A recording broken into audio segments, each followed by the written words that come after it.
This is the Influencer Entrepreneurs Podcast with Jenny Melrose, where I strategize with business owners on how to grow and scale their businesses to hit their income goals.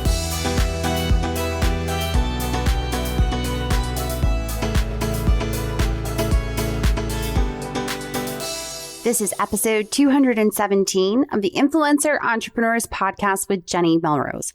Today, I'm speaking with Nikki Rausch about authentic selling strategies for social media.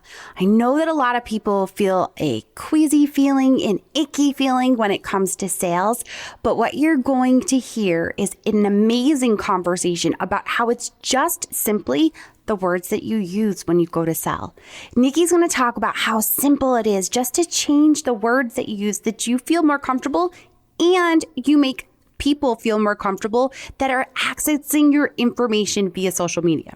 Now, before we dive into that, you're also going to hear about how her strategy works perfectly with my Instagram story strategy that I teach. So I want to make sure that you are up to date on Instagram and are making sure you're taking full advantage of how to engage your audience there.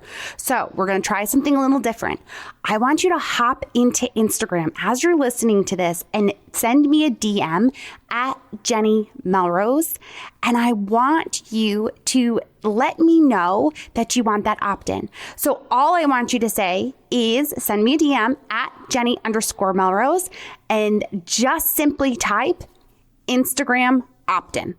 And I'm going to send it right back to you. It's that simple. No more having clicked through, none of that. We're going to make it as simple as pie.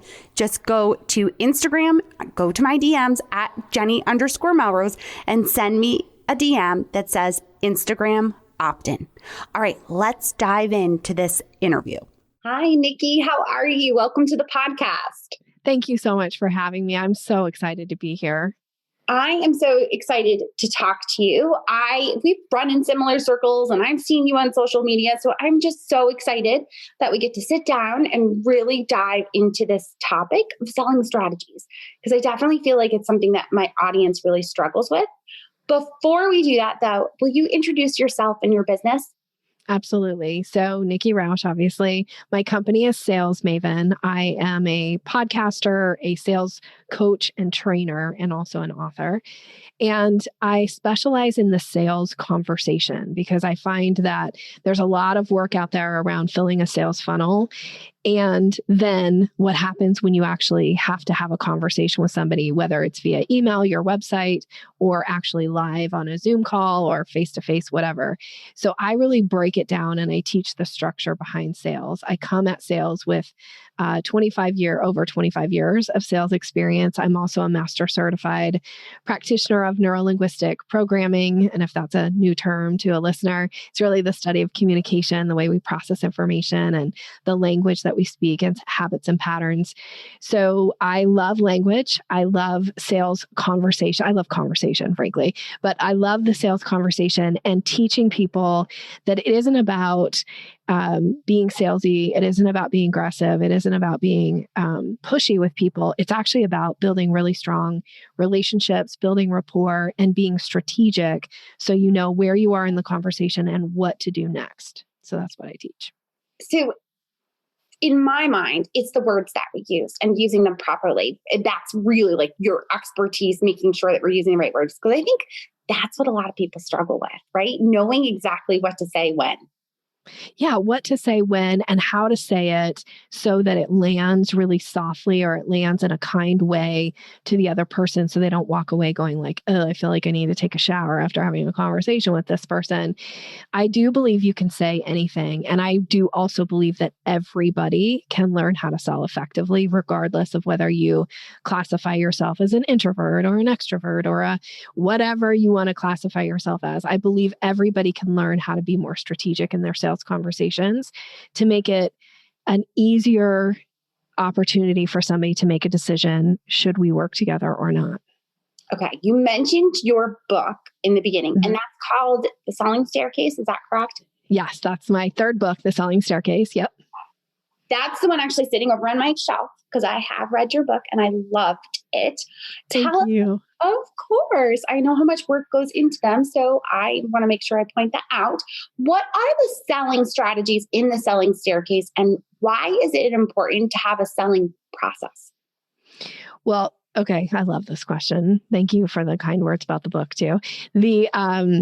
It's super important to have a process, because if you don't know where you're going, it's easy to get lost in the conversation. It's easy to get caught up in too much story. It's easy for you to give too much information away and overwhelm somebody.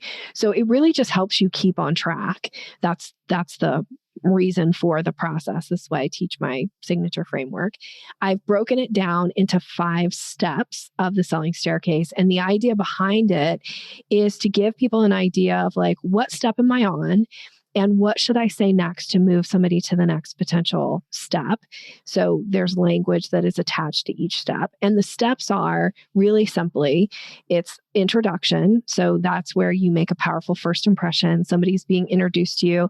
Could be on your blog. It could be on your website. It could be on social media, or could be at an event, right? So making a powerful first impression, that's step 1. Step 2 is creating curiosity. Curiosity is the most missed step, by the way, in the selling staircase. If you don't know how to create curiosity, you're not having the right conversations, and you're not having enough conversations with people. So it's crucial to be able to create curiosity that has somebody leaning in going like, ooh, Jenny, tell me more about this, or, what does that mean? So being able to do that strategically. And then once you've created curiosity, it's easy to move to step 3.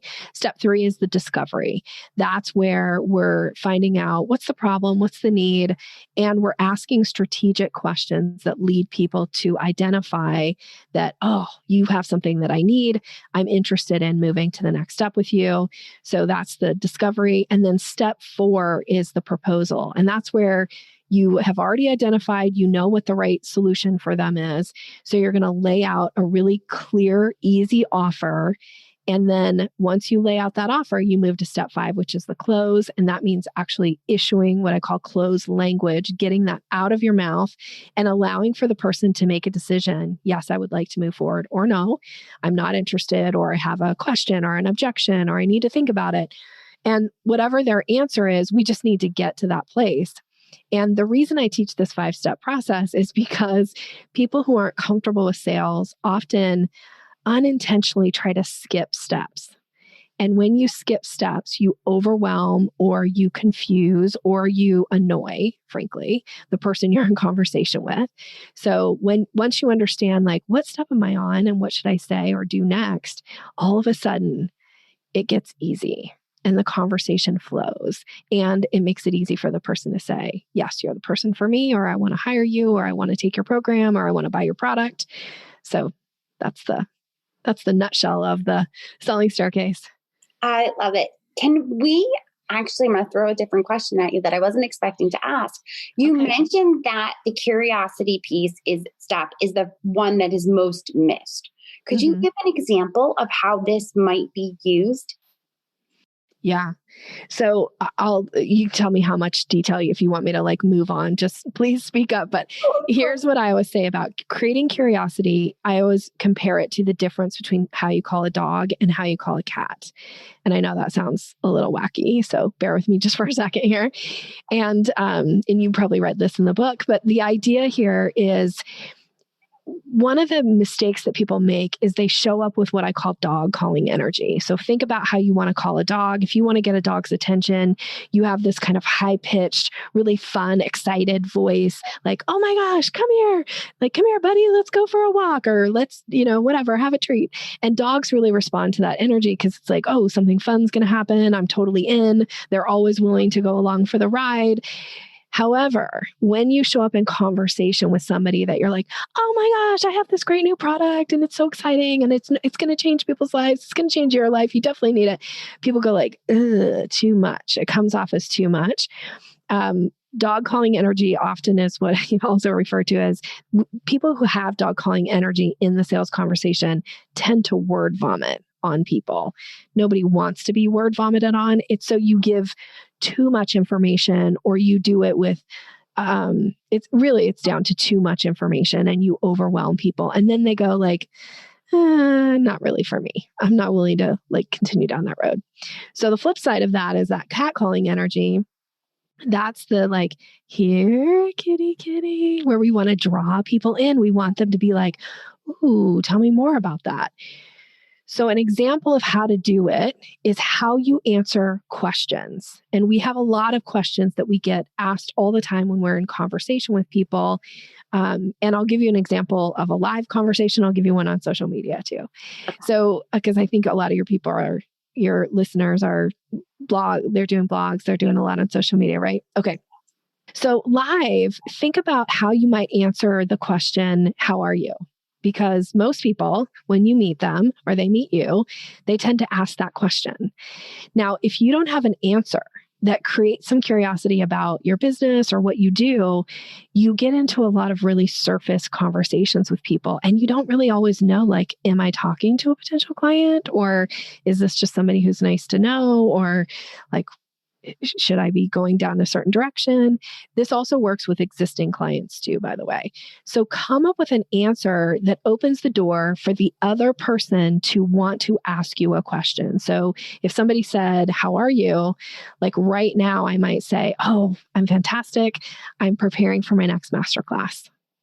Now that allows for the other person to go, oh, that's nice, whatever. Or it allows them to go like, what's a masterclass? Or what does that mean, Nikki? Or what's your topic? Well, now I've got a little permission to talk a little bit about what I do.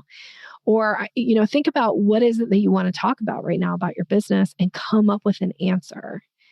Now, the way to do this on social media, the flip side of this is to ask a question on social media that allows for people to have their own answer, and then you get to answer your own question too. So that's another way to do it, is to say something like, what's the most exciting thing going on in your business right now?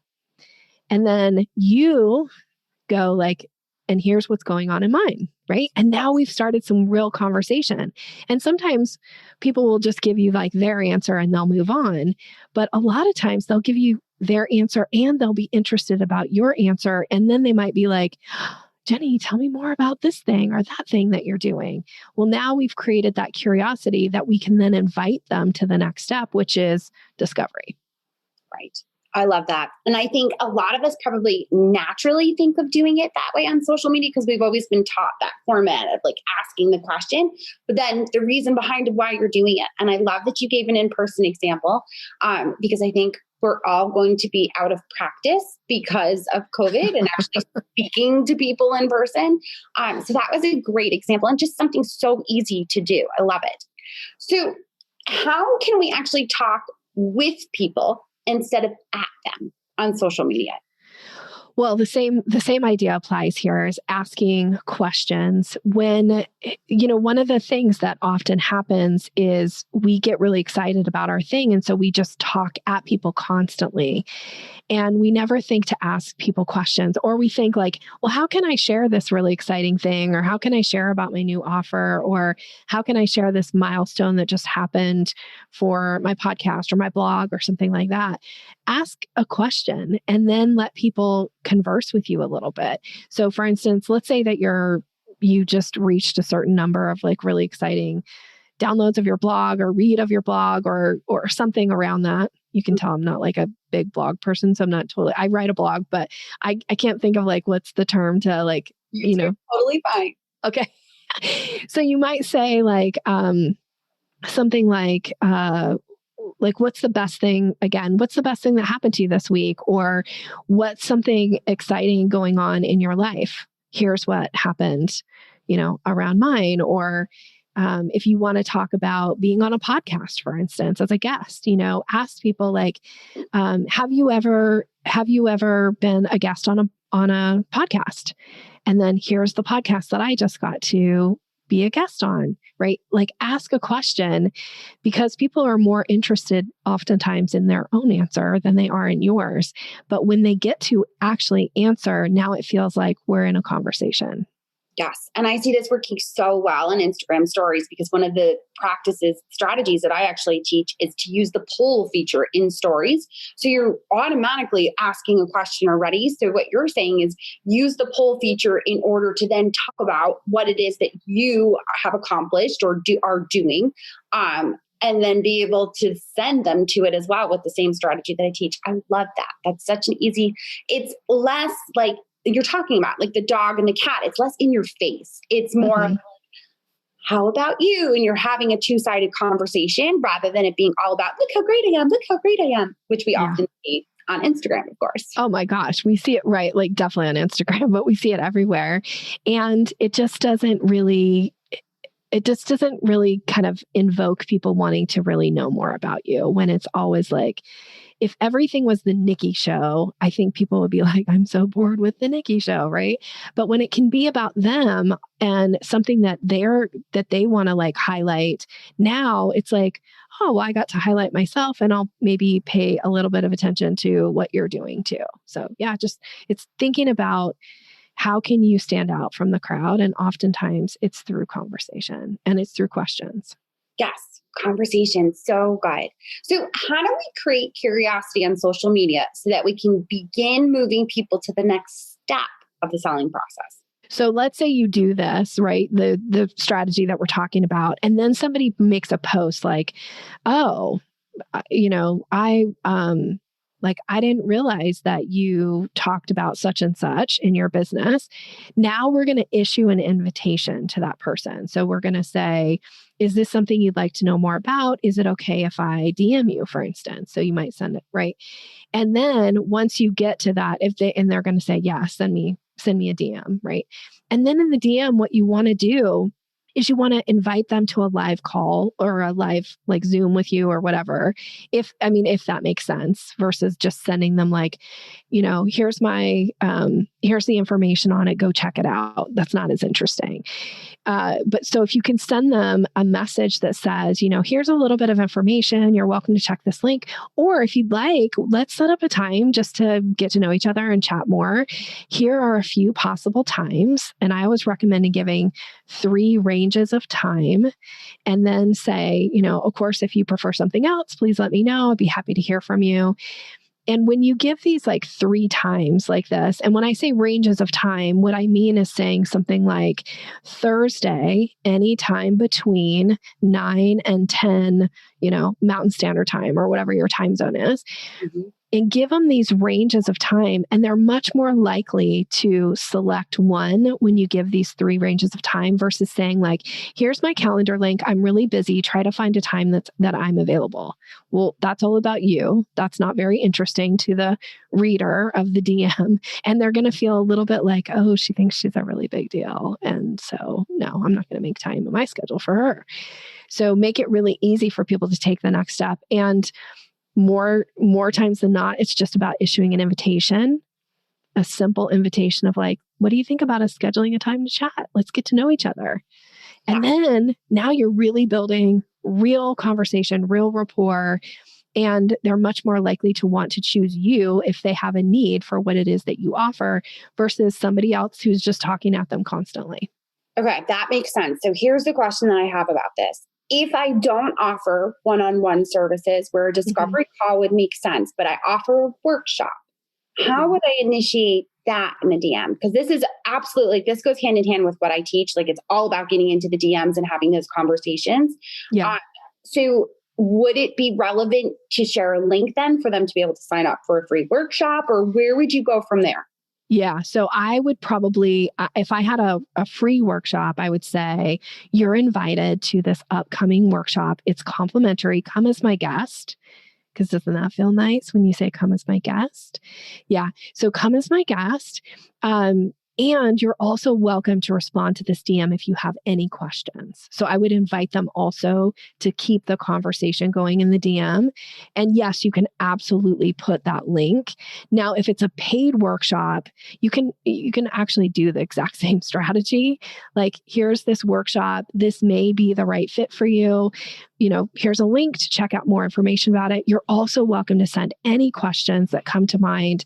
And I always like to say, I'm always happy to hear from you, because then it people go, oh, well, I feel like I really can actually respond to her, because maybe they've followed you for a while. They think you're a big deal. They really like you, and they feel flattered that you're even DMing them. And the idea that you're still inviting them to continue the conversation feels nice. Have you in DMs, instead of typing it out and then putting the link, have you ever sent a video? Have you tested that at all, where you've sent a video of yourself kind of talking to them?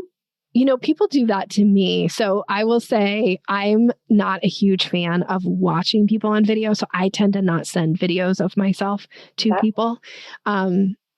With that said, though, I have had multiple people send me really quick little audio messages too. And I love those. I will say, I love getting an audio message. But if you're somebody who really likes to be on video, please send a little video message. Just remember that it has to be for the reader.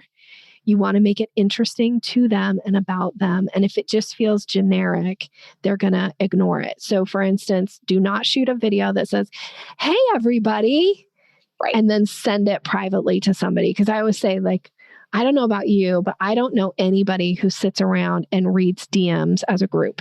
We all read them as an individual. Right.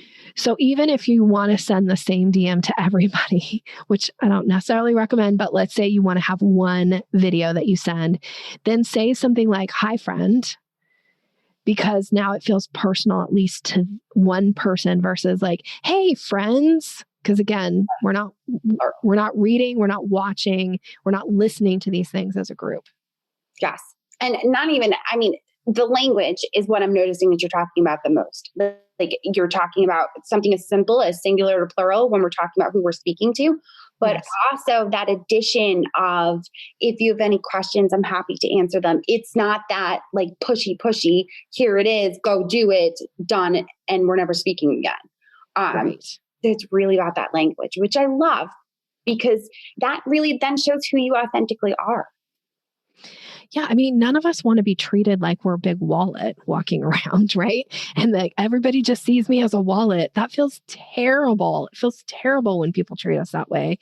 So you don't like being treated that way. Don't treat others that way. I often get in this conversation with clients when I'm working with clients privately, and they're like, oh, somebody told me about this new strategy and I'm going to follow this strategy. And when I'm thinking to myself, oh, really? You might want to take a step back from that. I'll often ask, now when people follow up with you or reach out to you with this kind of a strategy, how do you respond? And they'll often be like, oh, I hate that. Well, if you hate that, let's assume that most other people are going to hate it too. So don't do it. Knock it off. Right. Yes. I love that. So what are some phrases to avoid using because they can come off as condescending when you're really trying to build a rapport? So again, going back to that language. Well, one of the big ones is I statements. And so instead of telling people, again, talking at people is saying things like, I want you to know about this upcoming workshop. That's talking at somebody. And instead, you could say, would you be interested to know about this upcoming workshop? You ask a question. Now it feels like it's personalized to them and it's not about you. Another one that I see this used so much, it drives me a little bonkers. So we'll see. You may not agree, and I'm okay with that too, is I absolutely am so turned off by people who say, I know what you're thinking. I know what you're going to say. I know how you feel. Most of us don't group ourselves in with everybody else. So when somebody who doesn't really have a relationship with me says, I know what you're thinking, Nikki. I know how you feel. I know what you need. That feels super condescending to me. So instead, ask them a question. How are you feeling? What do you need right now? How can I support you? Ask questions and you'll find that people will actually take the time to answer them versus feeling like, oh my gosh, all she's ever doing is just telling me all the things that she knows. The other one too, I can just go on and on about these, is the I want. I want you to get results. I want you to, nobody cares about what you want. Ask them, how important are these results to you? How important is this? Is this something that you want right now? Yes. The I know. Oh my goodness. I think that was a selling strategy that I was taught when in my 20s, when I did sales. That was all they said. You want to tell them that you understand what they're feeling and this is how you felt afterwards so that you can kind of show that transition. And it was this sales talk. And I think even today, when friends do that to me and say, I know how you're feeling, we'd be talking about anything and they try to tell me that it automatically makes my blood boil because I'm like, no, you haven't had the circumstances that I have had. And don't try to compare yourself. Let me have my moment in whatever craziness is going on right now. Yes. I mean, don't we all want to feel heard, listened to, cared for? And when somebody minimizes you, oh, yeah, that was me. I know. I've been there. I've done that. Here's what I did. Here's how I've been super successful. It feels a little bit like, really, you got to turn this around and make it all about you. I thought I was talking. So it can be super off-putting. And again, unintentionally, oftentimes it comes across as condescending. Because it minimizes that person that's trying to share what it is that they're feeling or thinking or trying to have issues with. So yes, no, I totally agree. Can you talk a little bit? We've kind of pulled out pieces, I feel like, of the book. Are there other things that we can expect if we were to read the book? Because I definitely recommend that my listeners go and get your book for sure. Because it really walks us through in depth of this 5-step process that you have. But are there other pieces of it that you're like, this is a chapter you have to read because this is what I find people struggle with? I will say a lot of it comes down to your email communication and why people don't respond or open to your emails. There's some of that in there. There's also the language around issuing invitations. I also talk about why it's important in certain steps to make sure you're asking permission and how to phrase that permission question. And then it's a constant throughout the whole book is all about ways to build rapport. Because I always say the foundation of everything I teach is about rapport. So it's relationship first, rapport always. So if you've ever struggled or if you've ever had anybody say, let's say you ask a question and they go why are you talking down to me? Or why do you always think you know everything? Sometimes it's just what are you doing with your voice quality? And I think I talk about that as well in the book. How can we change these little things? And sometimes it's the tiniest little adjustment to what you're doing can increase your results so significantly that I often have clients come back and be like, I'm shocked and this works. Yeah, it absolutely works. And when you implement, you will see incredible results in your business. Yes, because it doesn't just happen like you're talking about on social media. You're also talking about email. It kind of equates to all of it. And then we do get to be back in person. It can actually happen there as well. So love it. You have a freebie for my audience. Can you tell us a little bit about it? We're going to make sure that we link to it in the show notes.